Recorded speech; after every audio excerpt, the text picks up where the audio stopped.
Good morning friends. तर आज मी तुमच्यासाठी घेऊन आली आहे दिल्ली पार्ट 2चा व्हिडिओ. तर पहिल्या व्हिडिओमध्ये मी तुम्हाला दाखवलं होतं की आम्ही दिल्लीमध्ये पोहोचलो आणि कसं पोहोचलो. त्याच्यानंतर आता आम्ही स्टेशनवरती आल्यानंतर तिथून आम्ही टॅक्सी केली आणि टॅक्सी करून आम्ही आमची जिथे रूम होती CR हॉस्टेलला, तर तिथे आम्ही गेलो. तिथे आम्ही मग आंघोळ वगैरे केली, फ्रेश झालो. त्याच्यानंतर मग आम्ही नाश्ता केला महाराष्ट्र सदनमध्ये जाऊन आणि तिथून टॅक्सी केली आणि सगळ्यात आधी आम्ही इथे आलो होतो राष्ट्रपती भवनला. का तर आमचा जो टायमिंग होता तो 2 वाजेपर्यंतचा होता. म्हणजे जेव्हा आम्ही बुकिंग केली तेव्हा आम्हाला 2 वाजेचा टायमिंग दिलेला होता. त्यामुळे इथे 2 वाजेच्या आत आम्हाला पोहोचणं गरजेचं होतं. तर जेव्हा आम्ही नाश्ता वगैरे केला तर तिथेच आम्हाला 1:30 वाजला होता महाराष्ट्र सदनमध्ये. आणि त्याच्यानंतर मग आम्ही पटापट अर्धा तासात इथे पोहोचलो होतो. तर आतमध्ये आलो तर तिथे चेकिंग वगैरे झाली. त्याच्यानंतर चेकिंग झाल्यानंतर मोबाईल वगैरे आम्हाला तिकडेच ठेवावे लागले. फक्त एकच मोबाईल आम्हाला दिला होता आणि एक मोबाईल इथपर्यंत अलाउड होता. म्हणजे याच्या बरेच मागेपर्यंत चेकिंग असते तेव्हा ते सगळे मोबाईल तिथे घेऊन घेतले ते. फक्त एकच मोबाईल म्हणजे ज्याच्यामध्ये बुकिंग वगैरे आहे तोच मोबाईल फक्त इथपर्यंत आपण घेऊन येऊ शकतो. आणि त्याच्यानंतर मग इथे आम्ही बाहेर फोटो वगैरे काढले. त्याच्यानंतर आतमध्ये गेल्यानंतर मात्र तिथे पण मोबाईल जो एक मोबाईल आम्ही आणलेला होता तर तोसुद्धा आम्हाला तिथे त्यांच्या लॉकरमध्ये ठेवावा लागला होता. म्हणजे जेव्हा आपण आतमध्ये सगळं बघतो तेव्हा एकही मोबाईल आपल्याकडे नसतो आणि फोटो वगैरे काढणंसुद्धा तिथे अलाउड नसतं. तर इथे बाहेर आपण किती फोटो काढू शकतो, व्हिडिओ काढू शकतो, परंतु आतमध्ये काढता येत नाही. तर तिथे गेल्यानंतर आतमध्ये गेल्यानंतर मोबाईल वगैरे ठेवल्यानंतर तिथे आम्हाला बराच वेळ वेट करावा लागला. कारण की तिथे जे गाईड होते ते अवेलेबल नव्हते. तर गाईडला यायला भरपूर वेळ लागला होता. लेडीज गाईड होते आणि मस्त इन्फॉर्मेशन दिली होती. सगळं काही व्यवस्थित असं दाखवलं होतं. असं ग्रुप होता आमचा, ग्रुपने असं ते घेऊन जात होते. आणि मोबाईल तर नव्हतं त्याच्यामुळे तिथे मला व्हिडिओ वगैरे काही फोटो वगैरे काढता आले नाहीत. तर त्याच्यानंतर मग वेळ झाला होता तिथे भरपूर.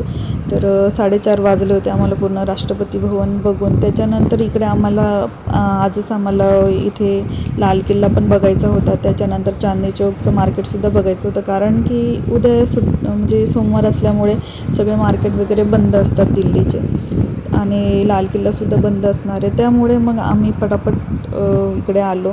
त्याच्यानंतर आम्ही इकडे लाल किल्ला आणि तिथेच चांदणी चौकसुद्धा फिरणार होतो. तर राष्ट्रपती भवनमधून निघाल्यानंतर आम्ही तिथून रिक्षा केली आणि रिक्षावाल्याने आम्हाला मेट्रो स्टेशनवरती पोहोचवलं.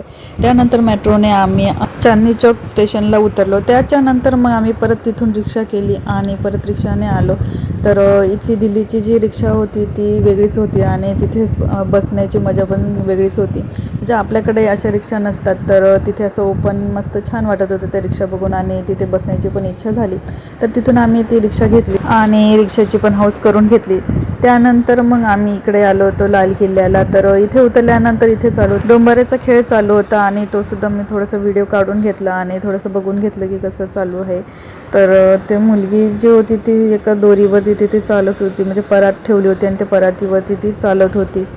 तर इथे आम्ही बघा त्या साईडला पाठीमागे चालू आहे. त्याच्यानंतर रस्ता क्रॉस करून आम्ही ह्या साईडला आलो होतो आणि ह्या साईडला होतं लाल किल्ला. तर लाल किल्ल्याचासुद्धा आता टायमिंग झालेला होता. म्हणजे बंद होण्याचा टायमिंग झाला होता, संध्याकाळ झाली होती.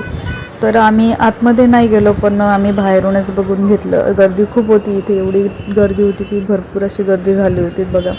तर व्हिडिओ काढायलासुद्धा भीती वाटत होती कारण की इथे म्हणजे मोबाईल वगैरे चोरणारे पण भरपूर असतात. आणि मग माझे मिस्टर वारंवार मला सांगत होते की मोबाईल काढू नको जास्त, परंतु तरी पण मी थोडंसं व्हिडिओ शूट करत होती आणि गर्दी खूपच जास्त होती. त्याच्यानंतर मग इथे आम्ही लाल किल्ला बाहेरूनच बघून घेतला, जास्त आतमध्ये गेलो नाही आम्ही, बाहेरून बघून घेतले, फोटो वगैरे काढून घेतले. त्यानंतर आपले जे लाल किल्ल्यावर जे चित्ररथ सादर केले जातात म्हणजे प्रत्येक राज्याचे कर्तव्यपथावर जे चित्ररथ सादर केले जातात ते सुद्धा या ठिकाणी होते आणि म्हणजे ते बंद झालं होतं. परंतु बाहेरून आम्ही बघून घेतलं आणि ते काढण्याचं काम त्यांचं चालू होतं. कारण 26 जानेवारी होऊन गेली होती आणि त्याच्यानंतर 4-5 दिवस होऊन गेले होते. त्यामुळे ते आता सगळं ते काढत होते आणि तिथूनच मग आम्ही लांबूनच बघून घेतलं. कारण आतमधला गेट त्यांनी बंद करून घेतला होता टाईम झाल्यामुळे. तर बाहेरूनच आम्ही बघून घेतलं आणि आपल्या महाराष्ट्राचा चित्ररथाचा पहिला नंबर आला होता. म्हणजे गणपतीचं आपण बनवलं होतं आणि छान असं प्रदर्शन झालं होतं गणपती फेस्टिवलचं आणि त्याचा 1 नंबर आपला आलेला होता. तर ते सुद्धा आम्हाला दिसलं इथे लांबून. तर म्हणजे बरंचसं आता ते काढून टाकलं होतं त्यांनी, काढण्याचं काम चालू होतं ते बघा. तर लाल किल्ल्याच्या समोरच चांदणी चौकचं मार्केट आहे. म्हणजे रस्ता क्रॉस करून त्या साईडला गेलं की रस्त्याच्या त्या साईडला चांदणी चौकचं मार्केट चालू होतं. तर एवढी गर्दी झाली होती, संध्याकाळ होते आणि खूप जास्त गर्दी होऊन गेली होती. म्हणजे गाडींचं, परत लाल किल्ला बघायला येणारे, परत शॉपिंग करायला चांदणी चौकसाठी येणारे, तर खूप जास्त गर्दी झाली होती. आणि त्याच्यानंतर मग कसं आम्ही रस्ता काढत तिथे मग त्या साईडला गेलो. त्याच्यानंतर इथे बघा चांदणी चौकच्या मार्केटमध्ये आता आम्ही गेलो. तर सगळ्यात आधी आम्हाला भूक लागली होती. तर चालून चालून दमलो होतो, तर मुलांनासुद्धा भूक लागली होती. त्यांच्यासाठी मग आम्ही नूडल्स घेतले. लहान मुलांना लवकर भूक लागते आणि ते दमले पण होते चालून चालून, तर त्यांच्यासाठी सगळ्यात आधी आम्ही नूडल्स घेऊन दिले. त्यांनी नूडल्स खाल्ले इथे बसून. इथं एक खूप चांगली गोष्ट होती की इथे बसण्यासाठी खूप असे व्यवस्था करून ठेवलेल्या होत्या. जागोजागी असे खांब तिथे टाकलेले होते, म्हणजे ते बांधलेलेच होते वाटतं ऑलरेडी. तर तिथे बसून मग मुलांनी नूडल्स वगैरे खाल्ले आणि थोडंसं आम्हीसुद्धा खाल्लं. त्याच्यानंतर म्हणजे खाण्यासाठी बघत होतो आम्ही, पण एवढं चांगलं काही भेटत नव्हतं. म्हणजे जसं मुंबईकडे आपले वेगवेगळे स्टॉल भेटतात, तर तसं इथे एवढे स्टॉल दिसले नाही. वडापाव तर कुठेच नव्हता. त्याच्यानंतर पाणीपुरी जी होती, ती पाणीपुरी आपल्याकडे जशी भेटते तशी बिलकुलच नव्हती. तर म्हणजे पाणीपुरी वगैरे एवढं काही भेटलं नाही आम्हाला इकडे. तर इथे आम्ही बघितलं की रबडी वगैरे आहे, तर इथे फालुदा आम्ही घेतला. तर मग भूक लागली होती तर काहीतरी खायला घेऊ, आणि काही व्यवस्थित असं दिसत पण नव्हतं चटपटीत असं. तर मग आम्ही सगळ्यात आधी फालुदा घेतला, तर तो खाल्ला. त्याच्यानंतर मग पुढे आल्यानंतर आम्हाला इथे दिसली दौलतची चाट. तर फेमस अशी दौलतची चाट, असं यूट्यूबला खूप जास्त व्हिडिओ बघितलेले होते. आणि मग आम्ही ठरवलं की घेऊन बघूया, की कारण की पहिले म्हणजे वेगळंच काहीतरी दिसतं आहे आणि कधी खाल्लेलं पण नाही आहे. तर नेमकं काय आहे म्हणून आम्ही ते घेऊन बघितलं. तर 100 रुपयाची ती प्लेट होती बघा, छोटीशी. तर ती आम्ही घेतली आणि खाल्ली. तर त्यांनी आम्हाला म्हणजे जुईला परत एक प्लेट दिली त्याच्याकडून. तर त्याचे पैसे नाही घेतले, पण त्याच्याकडून दिली. तर ठीक होती, ओके होती. तर त्याच्याने काही आमचं पोट भरलं नाही. तर आम्ही पुढे पण बघत होतो कुठे काही खायला भेटतं का व्यवस्थित असं, आणि तिथे आम्ही विचारत पण होतो, परंतु व्यवस्थित असं आम्हाला कुठे स्टॉल वगैरे काही दिसला नाही. आणि त्याच्यानंतर पुढे आल्यानंतर मग आम्ही पाणीपुरी खाल्ली. तर पाणीपुरी खाल्ली, पण ती एवढी खास लागली नाही आम्हाला. म्हणजे पाहिजे तशी आपली टेस्ट इकडची नव्हती. जी पुरी होती तीसुद्धा वेगळीच होती तिची टेस्ट. तर इथे आम्ही खाऊन बघितली. तर ठीक आहे, आता काहीतरी पोटात भर म्हणून थोडीशी खाल्ली.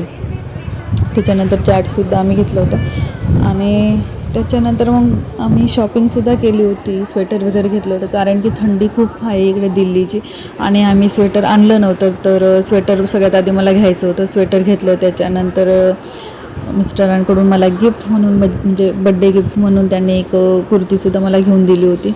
तर सगळ्यांनीच आपली आपली छोटी छोटी असं थोडी थोडी शॉपिंग केली आणि कॅब बुक केली. आणि कॅबने परत आम्ही आलो इकडे आमच्या जिथे आम्ही रूम घेतली होती CR हॉस्टेलला तिथे.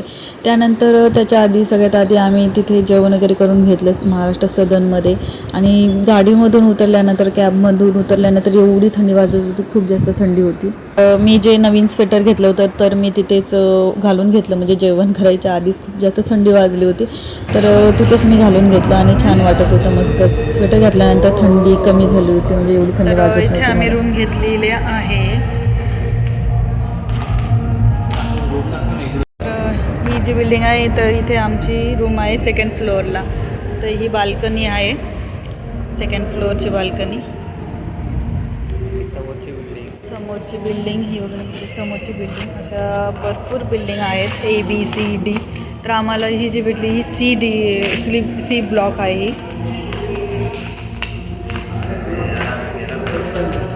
आणि जे पण गव्हर्नमेंट एम्प्लॉई आहेत सेंट्रलचे, तर त्यांनाही 300 रुपयामध्ये मिळते. तर खूप छान रूम आहे, मस्त आहे. जर तुम्हाला पण यायचं असेल दिल्लीला, तर तुम्ही नक्की तिथे येऊ शकता. आणि 300 रुपयामध्ये रूम भेटते. आणि 2 BHK असते. आणि छान आहे, मस्त आहे. रूम पण भरपूर छान आहे, क्लीन वगैरे करून देतात. आणि सगळ्या फॅसिलिटी आहेत, गरम पाणी वगैरे सगळं, पाणी पण भरपूर आहे, सगळ्या फॅसिलिटी आहे. रूम पण खूप छान आहे. जे पण आता सेंट्रल गव्हर्नमेंट असतील तर त्यांच्यासाठी ही फॅसिलिटी आहे खास. तर तुम्हाला जर यायचं असेल दिल्लीमध्ये तर तुम्ही नक्कीच इथे येऊ शकता. चल वरती जाऊया. चला.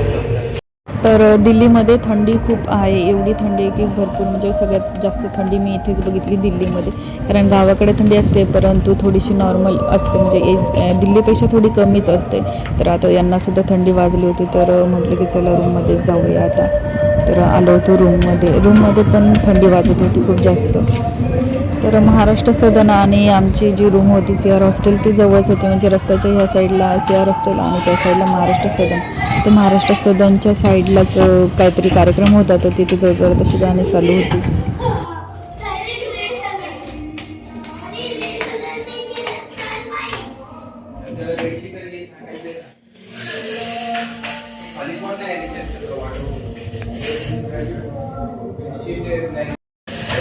हा ना.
तर इथे खूप जास्त थंडी आहे बघा. बाल्कनीमध्ये सुद्धा फॅन आहे, इथे बसायला मस्त हे आहे. आता सध्या आम्ही कपडे इथे टाकून ठेवलेत कारण की इथे वाळ टाकायला जागा नव्हती. तर ही जी विंडो आहे ती इथूनच ओपन होते आणि इथे टाकायला जागा आहे, परंतु ती खूप खराब झालेला आहे. त्याच्यामुळे आम्ही तिथे काही टाकले नाही, कारण तिथे टाकायला जमतच नाही, कारण हे पूर्ण इथून पॅक आहे, फक्त इथून वरतीच उघडते ती. त्यामुळे आम्ही इथे सगळे कपडे टाकून दिलेत आता. इकडे लाईट वगैरे सगळं छान आहे, खूप मस्त. सगळ्यात छान तर मला हेच वाटलं, बाल्कनी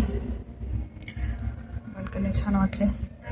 त्यानंतर हे बघा, हे दरवाजे किती छान आहे, भारी तिकडचे बघा, मस्त वाटतात. दरवाजे छान आहेत. ही एक बेडरूम आहे आणि तिकडे एक बेडरूम आहे. मस्त. तर आता आम्ही गेलो होतो चांदणी चौकला मार्केटमध्ये शॉपिंग करायला. तर इथे खूप जास्त थंडी, त्यामुळे मी स्वेटर नव्हतं आणलेलं आणि थंडी खूप जास्त आहे, त्यामुळे स्वेटर घेण्याची गरज पडली आणि म्हणून मी स्वेटर घेतलं. मस्त भेटलं आम्हाला. हे घातल्यानंतर थंडी वाजत नाही बिलकुल, छान आहे, मस्त आहे स्वेटर. घातल्यानंतर म्हणजे खूप असं जाड कापड आहे, त्यामुळे थंडी बिलकुल नाही वाजत आहे. कारण जर काय होतं की आपण स्वेटर घातलं तरी थंडी वाजत असते, परंतु इकडे एवढी थंडी असून पण हे स्वेटर घातल्यानं थंडी मला जास्त वाजत नाही आहे. चला तर मग भेटूया पुढच्या व्हिडिओमध्ये, तोपर्यंत बाय बाय. जर तुम्ही चॅनलवरती नवीन असाल, चॅनलला सबस्क्राईब करा, कमेंट करा, लाईक करा, शेअर करा आणि चॅनलला सबस्क्राईब केलं नसेल तर चॅनलला सबस्क्राईब करा. Bye bye.